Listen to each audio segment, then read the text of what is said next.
buscar emprego. Eu falava, mãe, não, não hora de jogar bola na rua, não vai trabalhar, né? Eu só tenho que agradecer a ela, graças a Deus, né? Deus permitiu, já trabalhei em vários lugares. E eu já vi como é rachar lenha. Eu estava lendo a Bíblia, irmãos, que falou disso, rachadores de lenha e tiradores de água. E eu comecei a orar a Deus, pedindo direção. Deus me falou que tinha uma mensagem, mas eu não entendia. Eu fui entender, irmãos, que rachadores de lenha e tiradores de água não é nada mais do que nós fazemos. E nessa mensagem, eu não quero prolongar ela, mas eu quero que você entenda a importância de nós sermos rachadores de lenha e tiradores de água, que é o que todo obreiro deve fazer. Por quê, irmãos? Porque para eu pregar esse evangelho aqui, isso não vai ser resultado de uma oração que eu vou fazer nesse momento. Para que Deus me use aqui, não é uma oração que eu vou fazer aqui, Deus abre o céu nesse momento, não é. Isso é resultado do que eu fiz lá sozinho, quando ninguém estava vendo. E assim funciona com o rachador de lenha, porque quando você está comendo o seu churrasco, ou nesse frio, não veja a hora de ir para o Haiti, porque lá é quente, não vou mais passar frio lá. Mas enfim, aqui como você está perto de uma lareira, você está se aquentando naquele frio ali, você não pensa em quem cortou a lenha. Quando você está comendo o seu churrasco, ninguém se importa. Quem cortou a lenha para fazer esse fogo? Ninguém se importa. Mas é algo que teve que acontecer. E sem esse algo, não poderia acontecer de você se aquentar, de você comer o seu churrasco, a sua carne. Isso é algo que alguém fez no serviço, mas secretamente, e ninguém sabe. E para pregar a palavra de Deus, irmãos, é assim, nós somos como rachadores de lenha. Porque o esforço é individual. Quando uma pessoa vai rachar lenha, é assim, ela vai sozinha rachar lenha, mas o resultado vai ser coletivo, porque todos vão comer a carne, todos vão se aquentar nessa lareira. E assim, irmãos, na vida espiritual, para eu rachar lenha, para eu buscar em oração, vai ser algo individual. Ninguém vê quando eu acordo pela madrugada, dobro meu joelho e oro. Ninguém vê quando o obreiro ele faz um jejum. Ninguém vê quando o obreiro pega a brincadeira e começa a ler. Mas todos vão ver o resultado, porque ele vai vir pregar e Deus vai usar ele. Ele vai vir pregar e o fruto daquela oração que ele fez secretamente, aquela lenha que ele rachou quando ninguém estava vendo, aqui todos vão se alimentar. O obreiro, irmãos, para ser usado por Deus, precisa ter uma vida de intimidade com Deus. O obreiro, irmãos, para ser usado por Deus, para que Deus venha salvar almas através da sua vida, que é o propósito da igreja, ele precisa ter uma vida íntima com Deus. Ele precisa rachar lenha quando ninguém está vendo. Todos vão colher os resultados. Todos vão ver, todos vão se alimentar. Não é assim no churrasco. Você está lá com a sua família, comendo. Ninguém pensa, quem foi rachar essa lenha? Não. Está todo mundo pensando na carne, no chimarrão. Está todo mundo ali se jubilando naquele momento. Mas tem um rachador de lenha que fez tudo isso em secreto. Nós precisamos ter uma vida em secreto com Deus. Deus, irmãos, ele tem um secreto para viver, um segredo para viver com cada um. Tanto que no Salmo 91 diz: aquele que habita no esconderijo do Altíssimo. Você precisa ter uma vida secreta com Deus. Se você quer ter resultados, se você quer ter um ministério que dê frutos, você precisa ter uma vida em segredo com Deus. Você precisa rachar lenha sozinho. Ninguém vai te ajudar a rachar lenha. Ninguém vai ajudar você a buscar Jesus. Ninguém vai ajudar você a orar, a jejuar, a ler a Bíblia. Mas todas as pessoas verão o resultado. Ou seja, rachar lenha é algo que eu trabalho sozinho, mas o resultado é coletivo. Oração, jejum e ler a Bíblia é algo que eu faço individualmente, mas o resultado todos vão colher. Os nossos altares estão carentes de pessoas que têm uma vida íntima com Deus. Hoje em dia está muito fácil falar que conhece a Deus. Hoje em dia é fácil subir uma tribuna como essa e dizer sobre oração, pregar sobre ler a palavra de Deus, mas é raro as pessoas que vivem. E os pregadores não devem pregar aquilo que eles gostariam de viver. Os pregadores só podem pregar aquilo que eles já estão vivendo. Nós precisamos, irmãos, ter uma vida íntima com Deus. Nós precisamos conhecer a Deus. Há duas classes de pessoas. Existem as pessoas que sabem quem Deus é. Existem as pessoas que conhecem a Deus. Eu vou explicar. Conhecer é uma palavra que vem do hebraico, iada, significa ser familiar. Se você me perguntar quem é Débora Miranda, eu não conheço ela, eu sei quem ela é. Eu nunca conversei com a Débora Miranda, eu nunca sentei, nunca falei com ela, portanto eu não a conheço. conheço, eu sei quem ela é. E há crentes que são assim, que eles só sabem que Deus é. Eles leram a vida, é um Deus que cura, ele sabe. É um Deus que salva, ele sabe, mas ainda não foi salvo. Ainda ele não foi curado, ainda ele não teve uma experiência com Deus. Portanto, ele não conhece a Deus, ele sabe quem Deus é. E para pregar essa palavra não basta somente saber quem Deus é. Nós precisamos conhecer a Deus. Há muitos irmãos que querem falar de intimidade com Deus. Há muitos que querem falar de quem é Deus, mas ainda ele não teve um particular com Deus. E particular com Deus só tem crente de oração. O crente que ora, o crente que lê Bíblia, o crente que jejua, o crente que procura ter uma vida de santidade. Para mim, todo pregador precisa de soja. Soja é um apócrifo das 4 palavras, S de santidade, O de oração, J de jejum e A de aprendizado. Para você pregar a palavra de Deus, você precisa de santidade. Como eu disse, nós não podemos pregar o evangelho que eu quero viver. Eu só posso pregar o evangelho que eu já estou vivendo. Eu preciso de santidade. Eu preciso de oração. Eu preciso ter o meu tempo que eu vou orar com Deus. Entenda, irmãos, Deus não vai nos usar para uma oração que eu vou fazer aqui. Deus nos abre as portas. Muitas vezes a gente quer fazer isso. Chegar no ponto de orar com que a gente não orou em casa. Eu não concordo com isso. Segunda parte, o pregador assume que orar 40 minutos aqui acaba com 10 da noite. Não é isso. Para que Deus venha usar no culto, não é a oração que eu faço aqui, é a oração que eu fiz lá em casa. É a lenha que eu rachei sozinho lá em casa. Aí aqui o resultado vai ser coletivo. Nós precisamos ser rachadores de lenha, porque rachar lenha é algo que eu faço quando ninguém está vendo, mas o resultado é para todos. Olha que mais, irmãos. Quando nós rachamos lenha, é um esforço que aparentemente não tem resultado. Quando você está rachando a lenha, você não consegue imaginar o churrasco que você vai comer.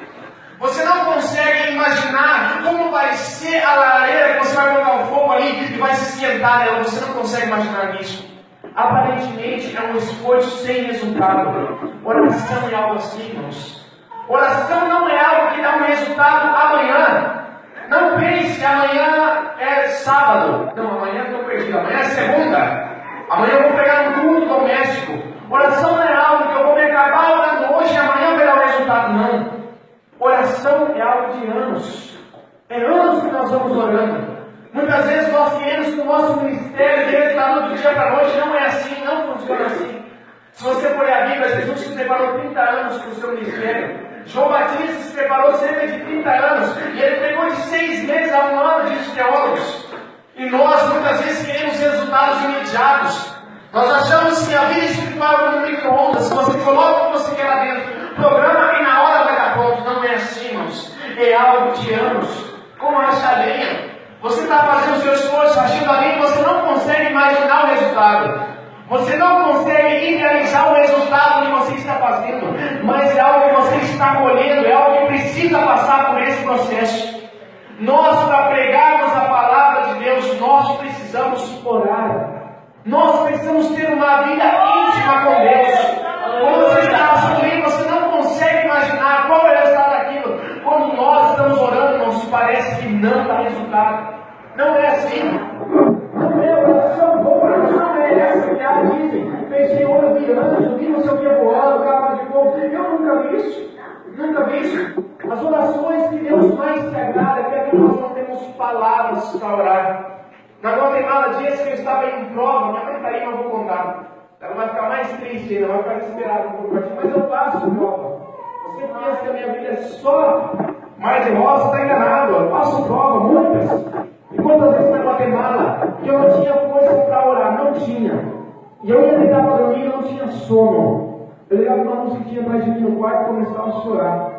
Quando eu terminava de chorar, que saía um peso do meu corpo, Deus falava: essa foi a melhor oração que você fez para mim. Oração não é isso, irmãos. Amabilíssimo Pai, grandíssimo Deus, que é aquela palavra bonita, que impressiona Deus. Não, para. Você está sofrendo? Só ora a Deus, não aguento mais. Me ajuda. Você não consegue falar, chora. Essa é a melhor oração que existe. Essa é a melhor oração, irmãos. E algo que parece que não dá resultado. Não é uma oração que você vai fazer, vai aparecer anjo, querubim, serafim. Não vai aparecer ser angelical na hora. Não vai acontecer nada disso. Assim como rachar lenha. Você está rachando lenha, você não vê o no sol quente, não está dando nada. O resultado você não vê. A oração é assim, irmãos. A oração é assim. Nós precisamos ter uma vida íntima com Deus. É algo que aparentemente não vai dar resultado. Vou jejuar para quê? Olha o café da manhã que tem em casa. Não, jejua. Jejum é você abrir a mão de algo bom para receber de Deus algo melhor. Nós precisamos ter jejum. Nós precisamos ler a Bíblia. Não, mas tem tanto livro bom para ler. Tem, eu gosto muito de ler. Mas a Bíblia é insubstituível, irmãos. A Bíblia é o único livro que nós lemos na presença do autor. Se você ler qualquer outro livro, o autor não vai vir. Mas se você lê a Bíblia, olha que você abre ela, o Espírito Santo já vem do seu lado interpretar, porque esse livro se discerne espiritualmente. E Deus não deixa nós lermos sozinhos. Deus não deixa nós ficarmos sem revelações. Tanto que é tremendo. Eu estou na quinta vez que eu estou lendo a Bíblia, parece que eu nunca li a Bíblia. Porque cada vez que você vai ler a Bíblia, uma revelação nova que você tem, você fala, mas aonde está? Primeira vez, eu não lembro de ter encontrado rachadores de lenha e tiradores de água. Não lembro dessa passagem. E assim, cada vez que você começa a ler a Bíblia, se dedicar mais a Deus, é algo que você não vê o resultado na hora, mas você está plantando. E tudo que nós plantarmos, nós vamos colher. Muitas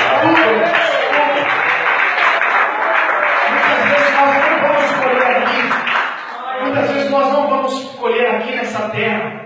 Talvez hoje você está orando para Deus abençoar o ministério e você não imagina que o projeto de Deus na sua vida é te levar para outro país para pregar a palavra.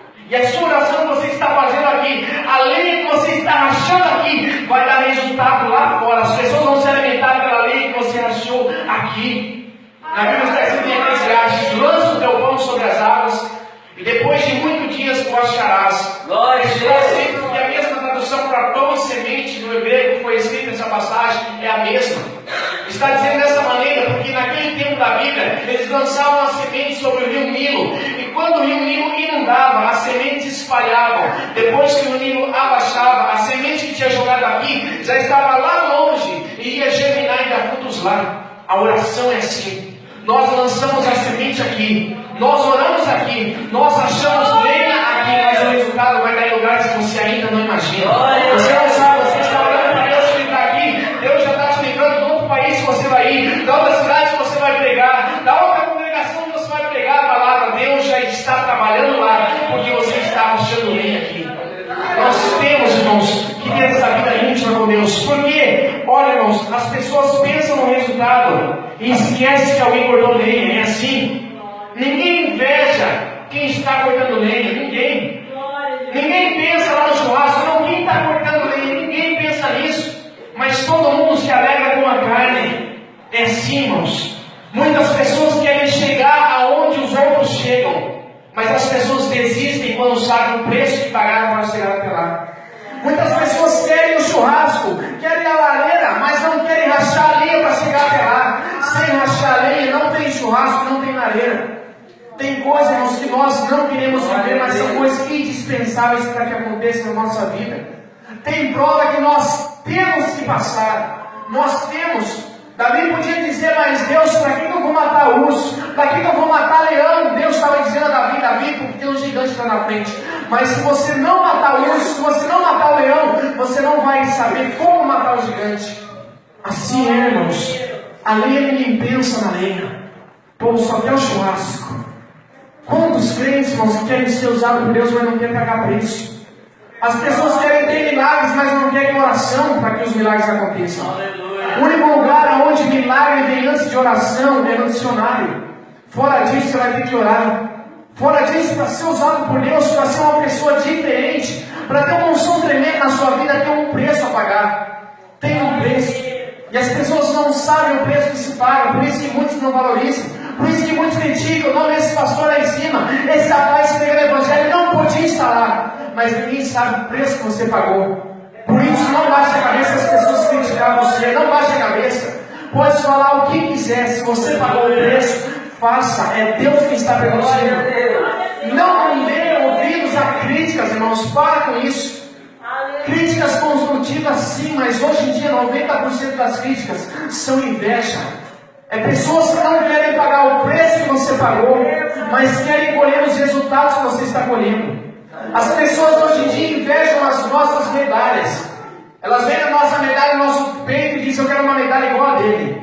Mas elas não querem as cicatrizes que eu passei, não querem as cicatrizes que você tem para chegar onde você está. Antes de você invejar a medalha, procure olhar para a cicatriz das pessoas. Quantos que tem ministérios abençoados, tremendos? Um grande exemplo é a irmã Maria Lorena, uma irmã usada por Deus tremendamente. Mas vai ver o preço que ela pagou. Tudo, irmãos, há um preço a pagar. E nós não podemos fugir desse preço.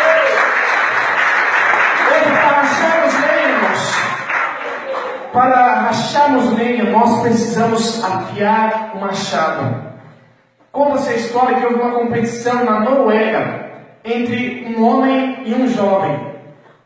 Eles tinham 20 árvores para cortar, e a competição era quem cortasse primeiro ganhava. E saiu o jovem na sua força, pegou o machado e saiu. Derrubou uma árvore, derrubou a segunda, derrubou a terceira, e o machado começou a ficar cego. Mas ele era forte e foi na cegueira. Pá, pá, não caía mais árvore nenhuma. E o senhor idoso, com a sua sabedoria, ele cortava uma árvore, sentava e afiava o machado. Cortava outra árvore, sentava, afiava o machado. Resumindo a história, esse senhor idoso ganhou essa competição. Tempo que nós passamos afiando o machado não é tempo jogado fora. O que eu estou querendo dizer? O tempo que você passa aperfeiçoando o seu ministério não é tempo jogado fora. O tempo que você espera para não pregar, que alguém pergunta: ei, você pode pregar na minha congregação, mas você ainda não se sente preparado. Você diz: não, eu não estou pronto para cortar a árvore, eu vou afiar o machado. Isso não é tempo jogado fora. Não é tempo. Portanto, saiba esperar as promessas de Deus. Procura aperfeiçoar o seu ministério. João Batista é uma história tremenda.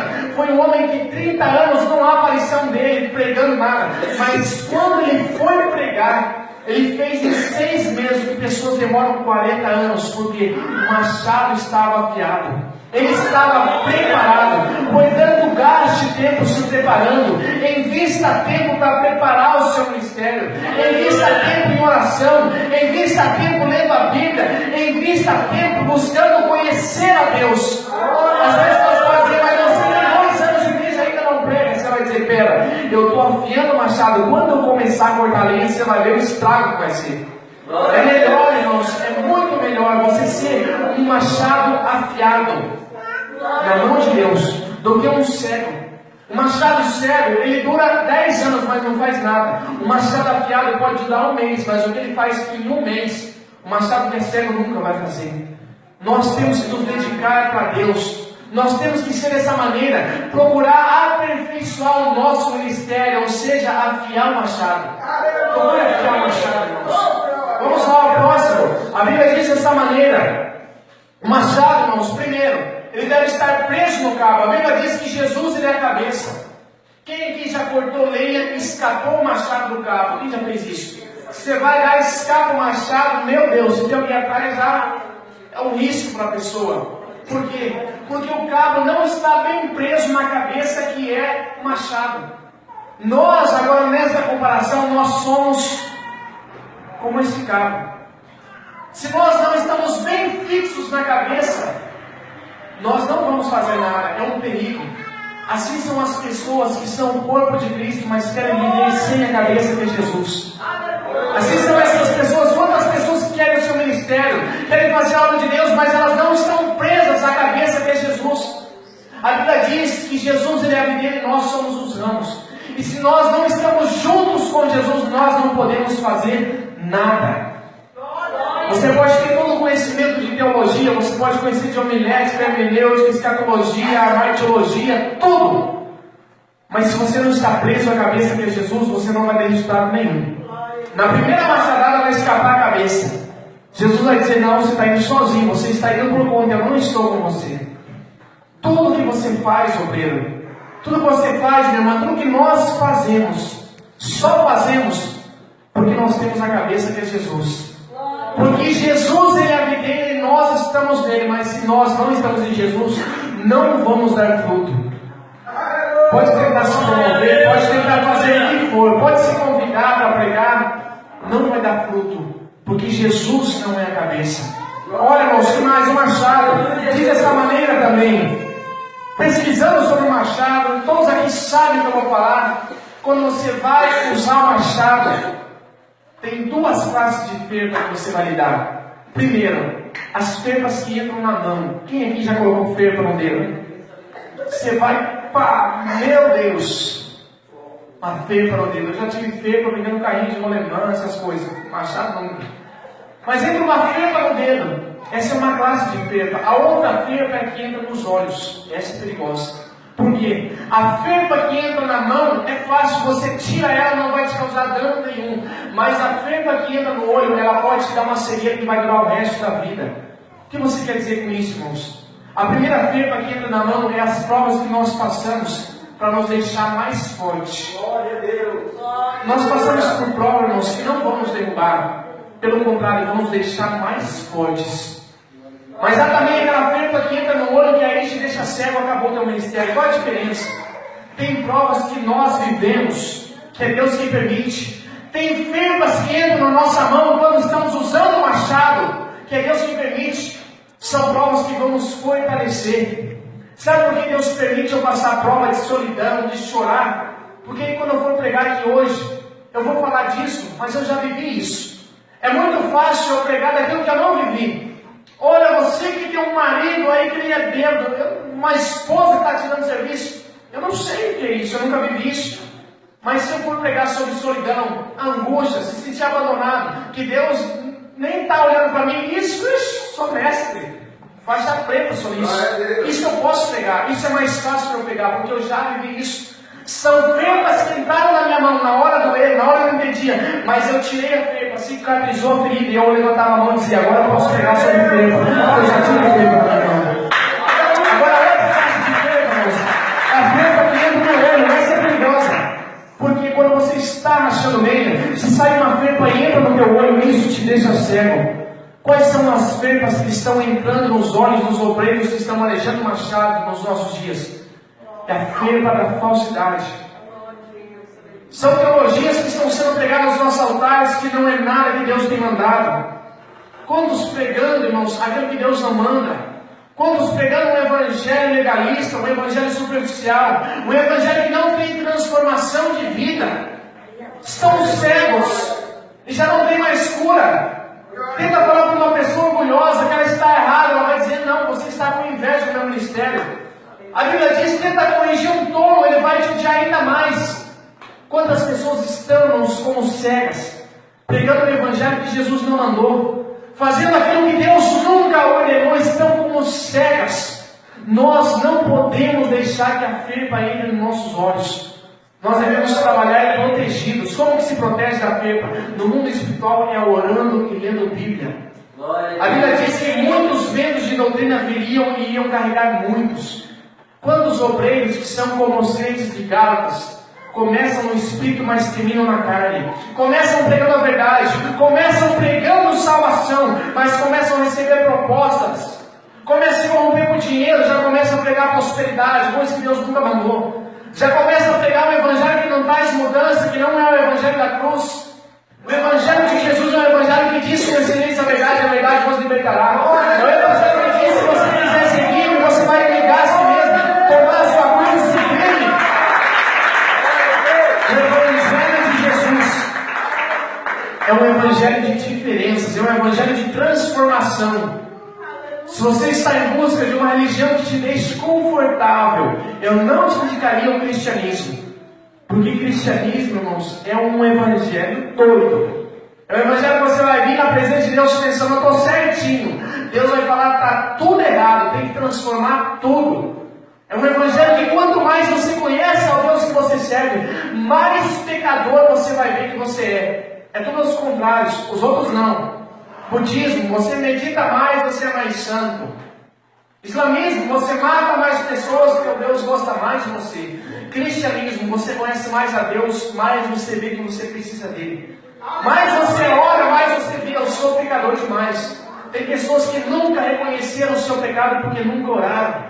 São pessoas que estão em pecado, estão vendo uma vida que não agrada a Deus, mas estão tão longe de Deus que já não conseguem ver o seu pecado. Estão vivendo na escuridão porque Jesus é a luz.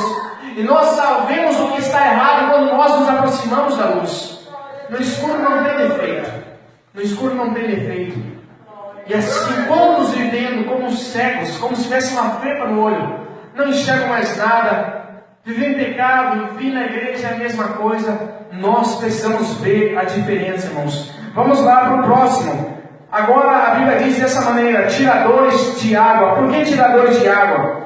Nós, obreiros, somos tiradores de água. Porque quando nós vamos tirar água, é algo interessante.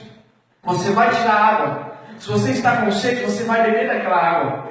Nós somos assim, nós pregamos o Evangelho. Eu falo de Jesus, eu abasteço vocês, mas no mesmo momento eu estou sendo abastecido. Eu falo que Jesus salva, eu falo que Jesus conforta. No mesmo momento que eu estou pregando que Jesus faz isso, eu também estou sendo saciado. É como um tirador de água. Ele trabalha o dia inteiro, carrega o balde, pega água, cansa, ele pega a água e vai tomar aquela mesma água que está fazendo ele trabalhar. Servir a Deus, irmãos, é algo tremendo. Porque quanto mais nós pregamos, quanto mais nós buscamos a Deus, mais eu vou me saciar dele. É uma fonte sem fim. É uma fonte que eu nunca vou me saciar. Eu vou dizer, não, está bom para mim. Eu sempre vou querer mais. Eu sempre vou buscar mais. Nós precisamos ser como tiradores de água. Porque, irmãos, quanto mais nós trabalhamos, mais nós precisamos de água. É assim. O corpo humano, o cientista disse que no mínimo é 2 litros de água por dia que nós precisamos para nos hidratar. Para você comer, se você ficar 30 dias sem comer, o seu corpo consegue ficar 30 dias até sem comer. Mas sem beber água somente por 3 dias. Nós precisamos de água. E quanto mais você trabalha, mais você precisa de água. Por exemplo, um advogado que fica no escritório dele trabalhando, ele precisa de uma quantidade mínima de água. Agora vai ver um pedreiro que está o dia inteiro no sol, trabalhando ali, suando, ele vai precisar de muita água. Assim somos nós. Tem pregadores que não sentem, tem obreiros que não sentem a vontade de orar. Tem pregadores que não sentem a vontade de jejuar. Por quê? Porque eles não estão trabalhando. Quando você não trabalha, você não tem necessidade de água, como uma pessoa que está trabalhando. Não tem. Quando você tem um dia corrido, puxado, o sol trabalhando, correndo, você precisa beber muita água. Quem está me bebendo? Agora, se você não trabalha, você não precisa de água. Tem obreiro que diz, não precisa orar, não precisa jejuar, não precisa ler Bíblia. Ele diz isso porque ele não está trabalhando. Deus, a Bíblia diz que está em busca de trabalhadores. Diz dessa maneira, irmãos, quando nós vamos pegar água, já estamos acabando, nós não precisamos de força, nós precisamos de resistência. Para buscar água, não é você ter uma força, ser um Hulk, pegar lá 3 baldes de água de uma vez e pronto, não. Se você cansa já nesse primeiro 3 baldes, não adianta nada. É melhor ser fraco e ser resistente. Qual é a diferença entre força e resistência? Força é aquela força, aquilo que eu levanto e já solto. Resistência é aquilo que eu levanto e eu permaneço. Nós precisamos ser resistentes na casa de Deus, não fortes. Há quantos crentes começam? Você, minha Deus, você é mais crente que Paulo. Você é o segundo Martinho Lutero. Você, como Jonathan Edwards, começa o ministério tremendo, mas já acaba. Por quê? Porque ele é forte. É melhor o outro que diz, não, eu quero servir a Deus. E ele vai lutando, se arrastando, mas ele não desiste. Ele vai longe. O segredo não é ser forte, o segredo é ser persistente. O segredo é nós permanecermos, irmãos. Permaneça orando. Permaneça, não faça campanha. Essa semana eu vou orar 3 horas por dia, mas na outra semana você não ora nada, não. É melhor você orar 30 minutos por dia, 1 hora por dia, mas todo dia. Você ter esta persistência, aí nós vamos vencer. Olha, irmãos, quanto mais fundo o poço, mais água tem. Algo interessante. Se você quer buscar água, quanto mais fundo você cavar, mais água você vai ter. Assim é a obra de Deus. Quanto mais nós nos esforçarmos, mais nós vamos encontrar Jesus. Mas Jesus, ele se revela a todas as pessoas. O que muda é a nossa forma de buscar. Se você tem uma vida de oração e eu não tenho, você vai buscar a Deus, você vai conhecer a Deus muito mais do que eu. Por isso que nós muitas vezes ficamos indagando como que aquela jovem cantou e a igreja quase pegou fogo. Todo mundo dando glória a Deus, tem um avivamento. Ela busca água onde está mais fundo. Ela se esforça mais em buscar água. Porque aquele pregador prega, não tem estudo nenhum, mas quando ele fala, parece que é o próprio Deus falando comigo. Por quê? Porque ele busca água lá no fundo. Ele se esforça mais. Nós precisamos nos esforçar mais. Se você quer fazer a diferença, você precisa fazer coisas que muitos não fazem. Se você quer chegar onde muitos não chegam, você precisa fazer coisas que muitos não fazem. O mundo está cheio de pessoas iguais, irmão, cheio. São 7 bilhões de pessoas no mundo. Para cada uma pessoa que morre, segundo as organizações de saúde, 3 nascem. O mundo está cheio de pessoas normais.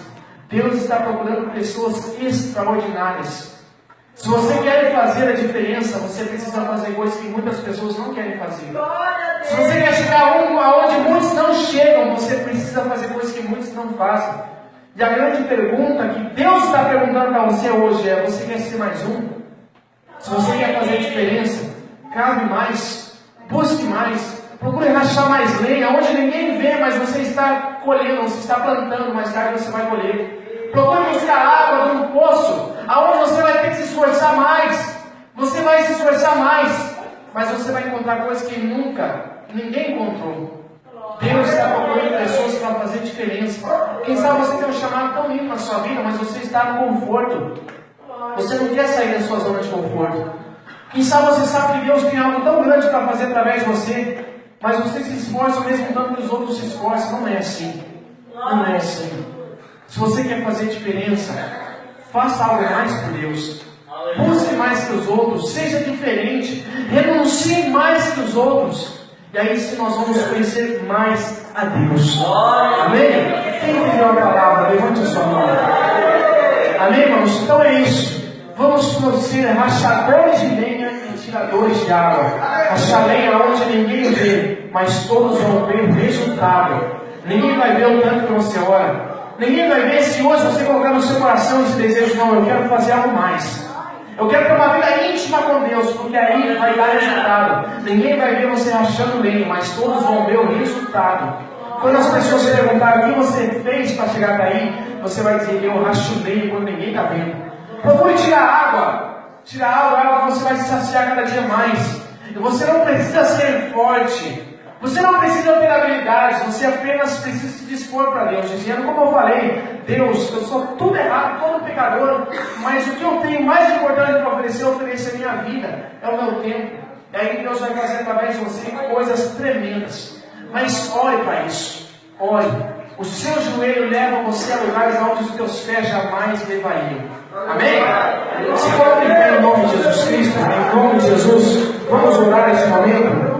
Peça a Deus para ser um tirador de água e um rachador de lenha. Peça a Deus para fazer algo diferente.